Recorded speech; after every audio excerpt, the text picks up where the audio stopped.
Welcome back to my channel. ಇವತ್ತು Sunday 7 ಆಗಿದೆ. ನಾನು ಡಿನ್ನರ್ಗೆ ಅನ್ನ ರಸಮ್ ಮಾಡೋಣ ಮತ್ತು ಕಬಾಬ್ ಮಾಡೋಣ ಅಂತ ಹೇಳಿ ಸಿಂಪಲಾಗಿ ಒಂದು ರಸಮ್ ರೆಸಿಪಿನ ಶೇರ್ ಮಾಡ್ತಾಯಿದ್ದೀನಿ. ಇವಾಗ ಹಣ್ಣಾಗಿರೋ ಟೊಮೊಟೊನ 2 ಟೊಮೊಟೊ ಕಟ್ ಮಾಡ್ಕೊತಾ ಇದ್ದೀನಿ. ಅದಕ್ಕೆ ಒಂದು ನಿಂಬೆಹಣ್ಣು ಗಾತ್ರದ ಹುಣಸೆ ಹಣ್ಣನ್ನು ಅದ್ರ ಜೊತೆ ಹಾಕಿ ಸ್ವಲ್ಪ ನೀರು ಮಿಕ್ಸ್ ಮಾಡಿ ನಾನು ಗ್ಯಾಸ್ ಮೇಲೆ ಅದೆರಡನ್ನೂ ಬೇಯಿಸ್ಕೊತೀನಿ. ನೆಕ್ಸ್ಟು ಒಂದು ಮಿಕ್ಸಿ ಜಾರ್ಗೆ ಜೀರಿಗೆ,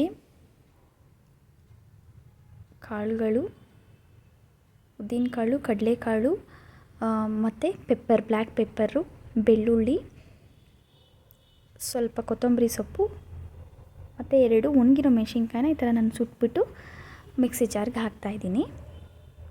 ಮಿಕ್ಸಿ ಜಾರ್ಗೆ ಸ್ವಲ್ಪ ಸಣ್ಣ ರುಬ್ಕೋಬೇಕು. ರುಬ್ಕೊಂಡಾದಮೇಲೆ ಇದು ರಸಮ್ ಪೌಡರ್ ರೆಡಿ ಆಯಿತು. ಈಗ ಇದು ಟೊಮೆಟೊ ಹಣ್ಣು ಕೂಡ ಕುದ್ದಿದೆ. ಅದಕ್ಕೊಂದು ಸ್ವಲ್ಪ ತಣ್ಣೀರು ಮಿಕ್ಸ್ ಮಾಡಿಕೊಂಡು ನಾವು ಸ್ವಲ್ಪ ಸ್ಮ್ಯಾಶ್ ಮಾಡ್ಕೊಳ್ಳೋಣ.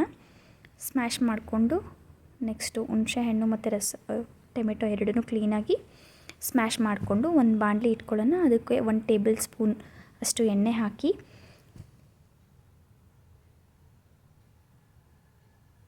ಸಾಸಿವೆ 1 ಹಾಫ್ ಸ್ಪೂನ್ ಹಾಕ್ಕೊಳ್ಳೋಣ. ಕರಿಬೇವು ಒಂದು ಸ್ವಲ್ಪ ಮತ್ತು ರುಬ್ಬಿರೋ ರಸಮ್ ಮಿಕ್ಸ್ನ ನಾವು ಮಿಕ್ಸ್ ಮಾಡಿಕೊಂಡು ಒಂದು ಸ್ವಲ್ಪ ಹುರ್ಕೊಳ್ಳೋಣ. ಯಾಕಂದರೆ ಮಸಾಲೆನೇ ನಾವು ಹುರಿದಿರಲ್ವಲ್ಲ, ಡೈರೆಕ್ಟಾಗಿ ಹಾಕಿರೋದ್ರಿಂದ ಸ್ವಲ್ಪ ಹುರ್ಕೊಳ್ಳೋಣ. ನೆಕ್ಸ್ಟು ಸ್ವಲ್ಪ ಇಂಗು ಯೂಸ್ ಮಾಡ್ತಾಯಿದ್ದೀನಿ. ಒಂದು 1/4 ಟೇಬಲ್ ಸ್ಪೂನಷ್ಟು ಅರಿಶಿನ ಯೂಸ್ ಮಾಡ್ತಾಯಿದ್ದೀನಿ. ಸ್ವಲ್ಪ ಹುರಿದ್ಬಿಟ್ಟು ಸ್ಮೆಲ್ ಚೇಂಜ್ ಆಗುತ್ತೆ.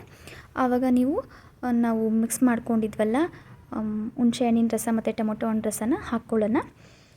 ಮತ್ತು ಸ್ವಲ್ಪ ಉಪ್ಪು, ಕಲ್ಲುಪ್ಪನ್ನ ನಾನು ಹಾಕ್ಕೋತೀನಿ, ಟೇಸ್ಟ್ ಸ್ವಲ್ಪ ಚೆನ್ನಾಗಿ ಬರುತ್ತೆ ಅಂತ ಹೇಳಿ. ನೆಕ್ಸ್ಟು ಉಳಿದಿರೋ ಕೊತ್ತಂಬರಿ ಸೊಪ್ಪನ್ನ ಹಾಕ್ಕೊಂಡೆ. ಅದಾದಮೇಲೆ ಒಂದು 5 ನಿಮಿಷ ಬಿಡಬೇಕು ರಸಮ್ ಕುದಿಯೋದಕ್ಕೆ. ಒಂದೇ ಒಂದು ಕುದಿ ಬರಬೇಕಷ್ಟೇ, ರಸಮ್ ಜಾಸ್ತಿ ಕುದಿಬಾರ್ದು. ಅಷ್ಟರಲ್ಲಿ ನಾನು ಸ್ವಲ್ಪ ರೈಸ್ ಕೂಡ ಮಾಡಿಕೊಂಡೆ ರಸಮ್ ಟೇಸ್ಟ್ ಮಾಡ್ತಾಯಿದ್ದೀನಿ. ಅಷ್ಟರಲ್ಲಿ ನನ್ನ ಮಗ ಬಂದು ಎಲ್ಲ ಆಟ ಸಾಮಾನೆಲ್ಲ ನೋಡಿ, ಅವನಿಗೆ ಅಡುಗೆ ಮನೆ ಸಾಮಾನುಗಳೇ ಆಟ ಸಾಮಾನು.